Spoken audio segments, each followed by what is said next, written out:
কি কি হয়েছে? মন খারাপ? এ কি, তুমি কাঁদছো কেন?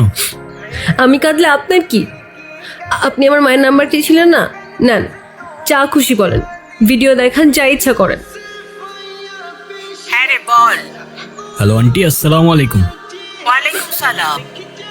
আপনি কে? এটা তো আয়শার নাম্বার, ওর কিছু হয়নি তো? আরে না না আন্টি, ওর কিচ্ছু হয় নাই। আন্টি, আয়শার ব্যাপারে আপনাকে কিছু কথা বলার জন্য কল দিলাম। হ্যাঁ বলো। আন্টি, আপনার মেয়ে তো অসাধারণ একজন মানুষ। আমি ওর ক্যাম্পাসেরই ফ্রেন্ড।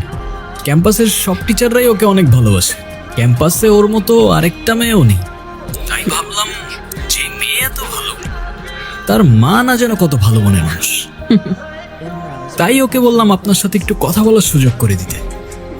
ও মা, তাই নাকি? Thank you. তুমি তো খুব সুন্দর করে কথা বলো। শুনো, তুমি আয়শার সাথে আমাদের বাসায় আসবা, কিন্তু তোমার কিন্তু দাওয়াত রইল।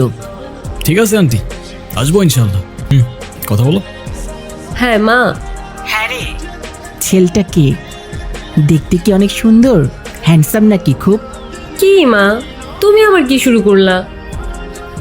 আরে বল না। ধুর মা, আমি এত কিছু বলতে পারবো না। আমার বাসায় আসতে সন্ধ্যা হবে, বাই।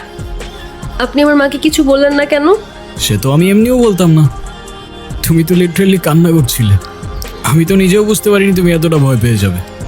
এদিকে তাকাও, তুমি তো জানো তুমি ভুল না, রাইট?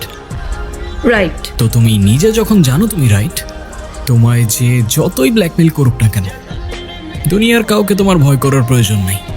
কি বুঝছো? জি বুঝছি স্যার।